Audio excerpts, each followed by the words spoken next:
بسم الله الرحمن الرحيم. إخوتي، اليوم حابة نشارككم بوحدة الأكلة، وجبة سهلة جدا وبمكونات جد بسيطة، وأكثر شيء ما تاخذش اليد وبزاف بنينة.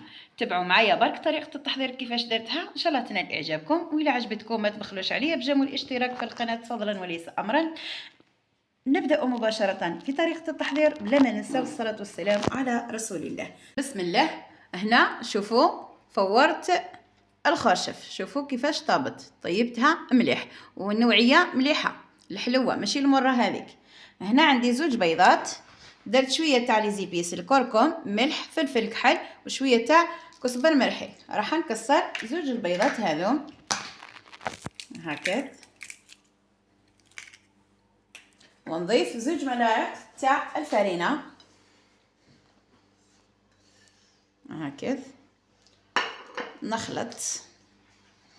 نخلط المكونات مع بعض هكا. ندير بيدي احسن، نستعمل يدي خير باش نخلط كاع المكونات مع بعضها هكذا. يعني طريقة سهلة وواضحة وتاني أكلة توجدي أكلة لذيذة جدا بمكونات بسيطة متواجدة. درك الخرشف راه موسم تاعها. شوفوا ندير هنا بهالطريقة الخرشف هكذا. شوفوا درت الخرشف الكمية اللي راح ندير. دوك نروحو نمرمدهم في لاشابلور ونقليها. اللي يذوقها واللي يشمها من بعيد يقول راني نطيب في اللحم، راني نقلي اللحم. ذوق ولا أروع هكذا. شوفوا نرفدو منا هذا الخرشف، نديرها هنا لاشابلور، ندير كمية ونحركها هكذا. شوفوا بهالطريقة باش نكمل لا فيديو تاعي ونكمل بالخف. نروحو نقليوهم في شوية تاع زيت بهالطريقة. انا الخرشف طيبتها ماشي بالملحة.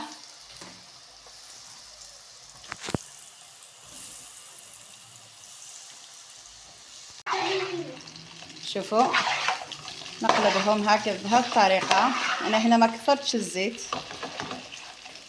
وإلا قعدني راح نديرو في لي بابي مشوار نمتص هذاك الزيت هكذا. نخليه يتقلى مليح ياخذ اللون الذهبي النحو.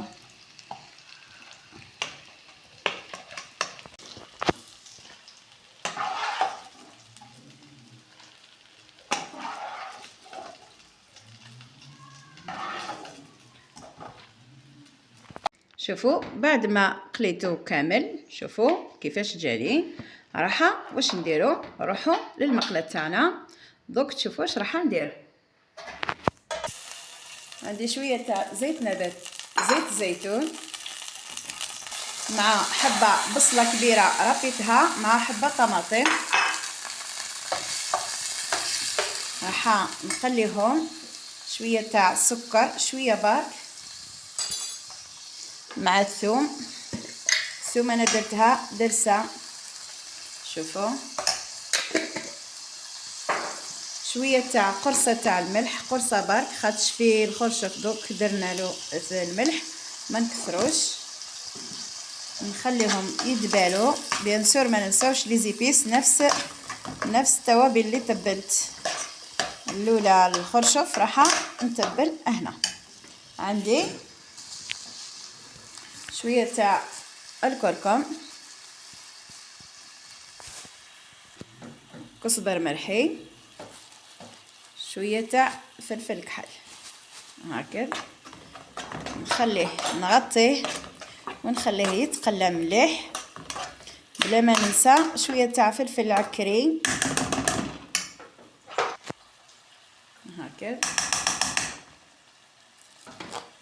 مع مغرف كبيره تاع طماطم صبرا هكذا. نخليه يتقلى مليح، نغطيه على نار هاديه، وبعد نمرقوه بشويه تاع الماء، غير شويه هكذا. شوفوا راح نضيف الماء دوكا، نمرقها شويه بالماء دافي هكذا، ما نكفاش خاطش البصل بالخف يطيب والخرشف طيبه والفريت تاني طيبه، صافي ما نكفاش.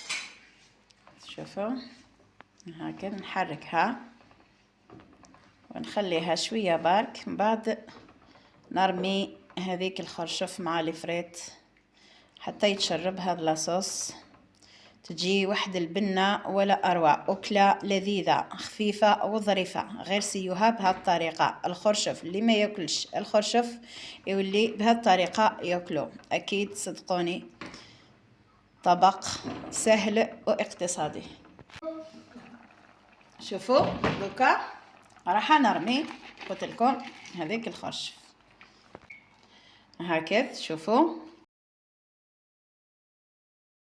نزيد لي فريت هكذا الفوق ونغطيه ونخليه تسقف شويه من الماء.